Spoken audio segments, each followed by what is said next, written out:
Recently, we've all been hearing more and more about leveraging automation for our self-storage properties. I've been transitioning some of my own third-party managed properties over to this automated model, and I would love to share with you what made these sites a successful automated self-storage business. What I've learned and implemented has become the premise for my new guide, 3 Mile Storage Presents 3 Steps to Self-Storage Automation, and I want to send you access for only $1. Any self-storage owner can dramatically increase the value of their business by following this training. We're going to talk about live remote managers, contactless rentals, maintenance management, marketing, property management, and how to connect it all together. Plus, you'll also get some amazing bonuses for free. Bonus number 1, interviews with owners and operators using this automated model. Bonus number 2, a free analysis of the online attention your self-storage business is getting, because we all know attention equals rentals. Bonus number 3, free DaVinci lock. Bonus number 4, digital copy of the 3 Mile Storage book. And bonus number 5, a free 30-minute one-on-one implementation call. So go to 3mileautomation.com today to unlock mind-blowing value with automated self-storage. And as another bonus for those that take action today, you'll also be invited to join me and OpenTech Alliance on a one-day self-storage automation masterclass. You don't want to miss it. Again, go to 3mileautomation.com. Hi everyone, this is Jim Rouse again with the 3 Mile Storage and the Self-Storage Show. Continuing the series where we're talking about unmanned automated model. I have Jane Sauls with me today. How's it going? Good morning, it's good. Good. Yeah, if you don't mind, just take a few minutes to kind of give us a little introduction of yourself, and then we'll get into it here. Very good. Thanks so much for having me. We are the broker affiliate for Argus Self Storage, is what Soul Storage Group is. But what we do and why I'm here today is because I actually own and run an unmanned facility. And then we currently manage another one that has the no-key locks. I got in the industry back in 2006 from the development side of things. So I've done the development, construction, project management, the business model, the operations, the management side. And so from a day-to-day, we do the brokerage, and then like I said, we actually do our hands-on as far as the unmanned facilities are concerned. Nice. Well, you have a full 360-degree perspective on this thing then, so. Like literally. That's exactly. No, that's the perfect person to talk to then about this kind of thing. So I guess with the one that you own yourself, what made you decide to even go that route in the first place for the unmanned automated model? I know lots of times right now owners are trying to do like, should I do A or B? For me, Jim, it was absolute necessity. Yeah. And so I knew that self-storage was the absolute hands down best asset class to be in. That was the no-brainer. And then I had to find a way to actually be able to do it myself. And so in crunching numbers, and accounting is my background as well. So in crunching the numbers and doing the business model, I wasn't able to have the down payment for a loan to substantiate or to support a full-time manager on site. And so literally it was find a way. And so unmanned was but became an obvious and only choice for me. So it wasn't like I was picking, should I have someone there or should I not? It was literally, how do I make this work? Yeah, exactly. I mean, it's sometimes you have those kind of questions in front of people. Right now, I'm talking to different owners, and sometimes that payroll can make or break a site. And like I said, you made that decision. Okay, well, gotta go unmanned. Well, you gotta figure it out. So I guess yes, and literally, I knew that I didn't have the mindset or the personality type that sitting there and being that manager wasn't a fit for me. Sure. And so I knew that wasn't in my wheelhouse, so to speak, on a daily operations perspective. So yeah, literally find a way. So you kind of made that decision to go down that path. So what were the kind of pieces of the puzzle that you had to put together to make it all work? Well, also let me say, because I know a lot of people in deciding this are looking at, like there's no cookie cutter, I think, that's good for everybody. So let me preface it by just saying, like Little Vine Storage, that site has a 3-mile population of 8,300 to kind of give everybody an idea of where I'm at or what I'm doing. Yeah. So you would consider that a rural site, because I know lots of times that's the discussion of what's your demographic and that type of thing. So Little Vine, the site that I have, 8,300 folks from that 3-mile perspective. But the good part about that is, even though it has a rural feel, within 7 miles, I'm at about 40,000 people. Okay. So not out in the middle of anywhere. I just have a little pocket. Yep. Other site that we currently manage, it only has 4,400 people within that 3 miles. Oh, wow. And yeah. So that's a very small site, because in some of what we're talking about, that's always a part of the discussion of who this will work with when we talk a little bit more about the no-key locks and those things. Yeah.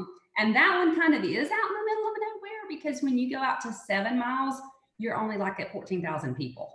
Ooh. And so big kind of difference, even though they're both considered rural. Yeah, definitely. So yeah, but the biggest problem that I truly had on kind of working through everything was getting it seamless. And what we now know in this day and time, I suppose, is contactless. But I wanted the behind the scenes effort in the rental process to not be minimum. I wanted it to be like literally me not touching it. Yeah.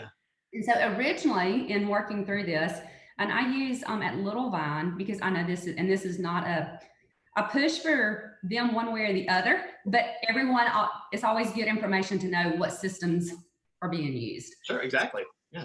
You know, at Little Vine, I have SiteLink software, and I have PTI access controls.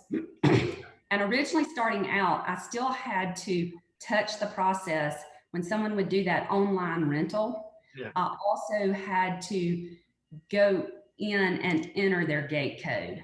Now, SiteLink would push and assign that, but I don't want people to use the code I give them, because they're not going to remember that code. Yep, sure. And then they're going, it's going to create me another problem, because they're going to call me every time and want to know their, so I had that extra step in there, because we would actually allow them to choose their code. But this past, it just worked out perfectly from, could not have planned it, no doubt, but it worked out perfectly in having our website redeveloped and pushing that out there this past spring, and that's by Storage Pub. Yeah. Those guys are able to allow the customer to choose their gate code during that online process. And so as of now, you can go from beginning to end and not have a conversation with me or me touch anything, if you will, and move into your unit. And so that was a big deal for me. Oh, of course. And the more seamless it can be, the better. Because again, I know you're looking at it because you want to be as much contactless as possible, not be a part of that. But from the customer perspective, it's a lot easier for them too. The easier you can make it on the customer, everybody wins. Yes, that's exactly right. And I do want to be clear on, because sometimes I think we get confused, if you will, when we hear unmanned. So unmanned does not mean unmanaged. Yes, thank you. Big misconception. Unmanned doesn't turn your facility into, we're going to say, mailbox money. If an investor is looking for mailbox money, maybe, and they think that unmanned magically makes that happen, they need to go buy a Dollar General. Yep. That's mailbox money. So, as we'll talk about in the other list of the things that you've got coming up, I think, there's other things to do besides just lease that unit as well. Oh, yeah. That's one terminology I struggle with. It seems like everyone's kind of attached themselves to unmanned, but I don't know, unmanned, automated, remote, that's different things you can terminology for it, but yeah. Unmanned, unmanaged. That drives me nuts. Yes, that's exactly right. We do offer, even though we're unmanned and completely online available as far as leasing. If you would like to call and lease a unit from us, we're all ears. So it's not, we're not a one and done or only option. We're here to rent a unit, period. Gotcha. So if you don't mind, just walk me through this quickly. Like, so a customer finds you on the website. Okay, they're on your website. They're saying, "Oh, cool, I want that unit." Kind of walk me through it real quick between how when they're renting the unit until they actually get to your site and roll up the door. You know, you just about did it yourself right then. You Yeah. literally, you click, yep, I want that unit. You type in your name and information. You pay. You literally electronically sign the lease. It sends you a copy of that. It sends me a copy of it. I get an email alert, so I can do a little happy dance that I rented a unit and while I was doing something else. The verbiage tells you exactly what you're going to need to do when you, and mine is in very plain terms, and I think that's really important. So it tells you when you get to the gate, you need to enter, star, your access code, and pound. When you get to the unit at Little Vine, it is the traditional lasp or latch.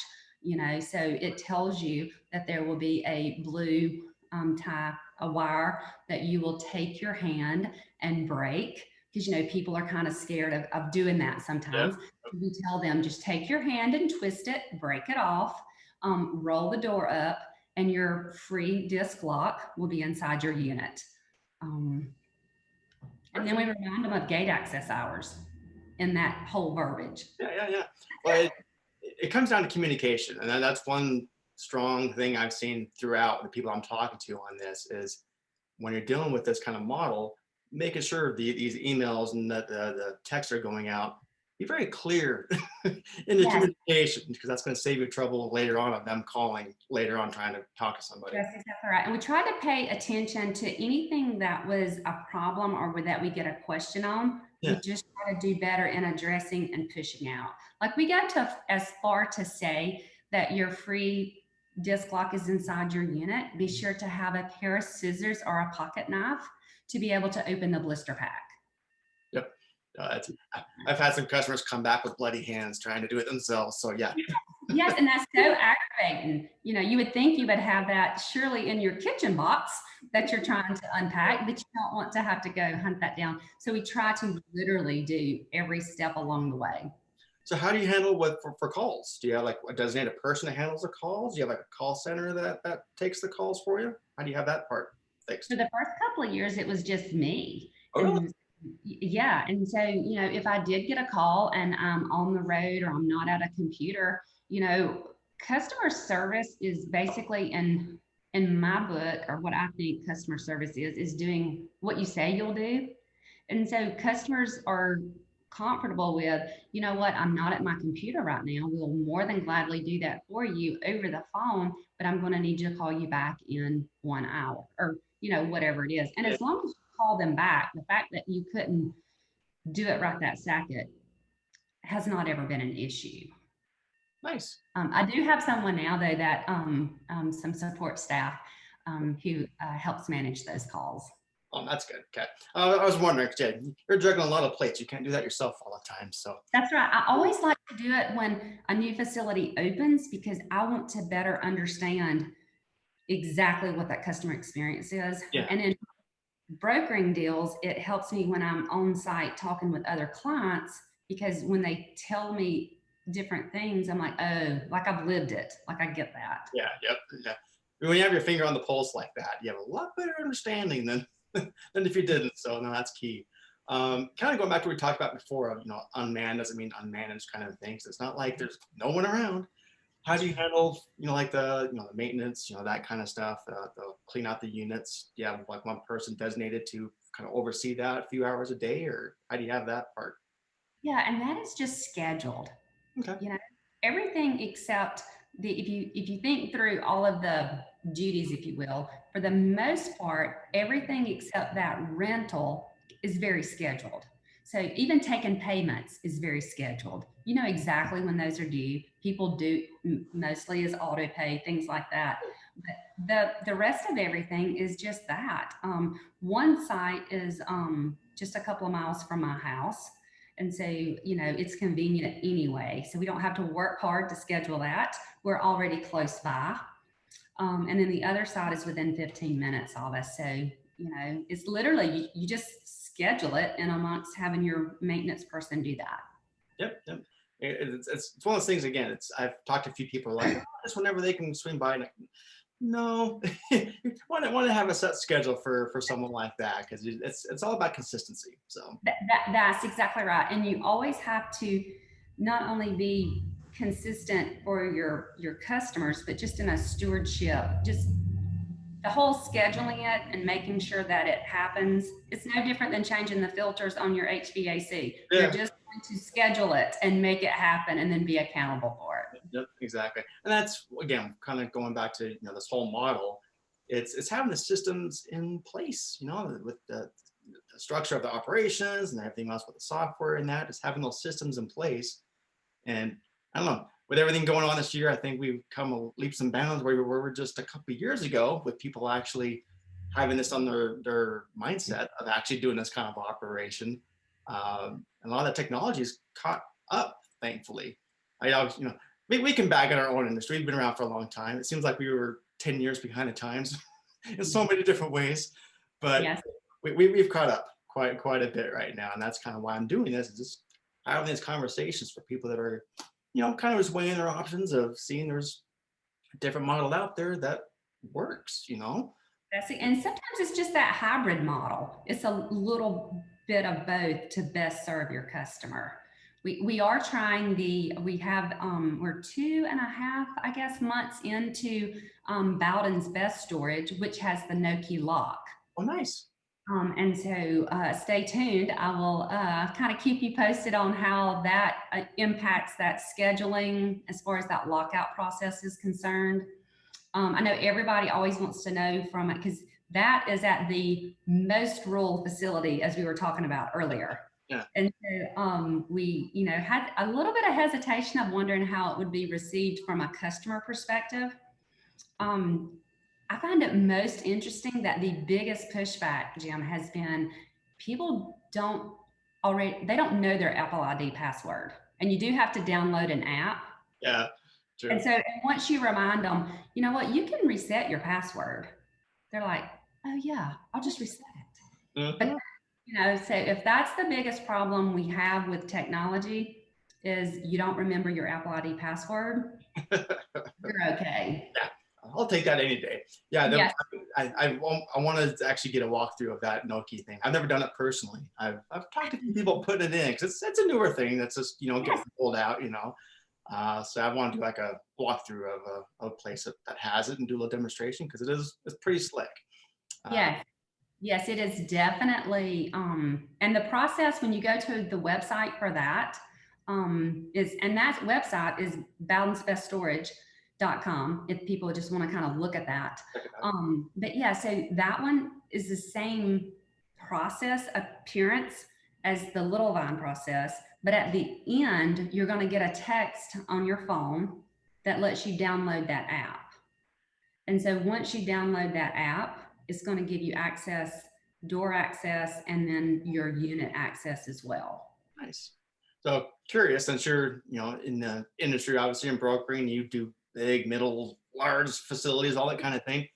Would you have any kind of hesitation for a larger facility that's in a more metropolitan area to go this route, or at least test it out and then test this kind of model for the remote? I was just on the phone yesterday with one of the folks from the third-party virtual management. Yeah.